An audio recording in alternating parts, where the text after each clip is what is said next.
জানেন কি, একটু ভালো ব্যবহার আর মুখের একটু মিষ্টি হাসি অনেকের কষ্ট কমিয়ে দিতে পারে। আমরা হয়তো সব সময় টাকা পয়সা দিয়ে মানুষকে সাহায্য নাও করতে পারি, কিন্তু আল্লাহ তাআলা বলেছেন যে ভালো একটু ব্যবহার করো, সেটাও তোমার সাদাকা হিসেবে গণ্য করা হবে। সুতরাং আমরা পারি সবার সাথে একটু ভালো ব্যবহার করতে। এই রমজানের এই সুন্দর মুহূর্তগুলোতে আমরা আসুন প্রমিস করি যে সবার সাথে ভালো ব্যবহার করব।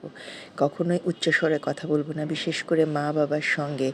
ছোট বাচ্চাদের ভালোবাসবো, বড়দের সম্মান করব। আর যার যেটা প্রাপ্য সেটা তাকে বুঝিয়ে দিব। কারো রিজিক আমরা মেরে দিব না, কারো কোনো এতিমের হক আমরা মারব না। আমরা যতটুকুন সামর্থ্য আছে তার মধ্যে আমরা সবাইকে সহযোগিতা করব। অল্প করে হলেও, কিছু না পারি অন্তত কাঁধে হাত রাখতে পারবো। একটা এতিমের মাথায় হাত রেখে দেখবেন এতিমের চোখে কি সুন্দর খুশির জল চলে আসে। ভালো থাকবেন সবাই, সুস্থ থাকবেন, নিজের যত্ন নেবেন আর সবসময় হাসি মুখে বলবেন আলহামদুলিল্লাহ।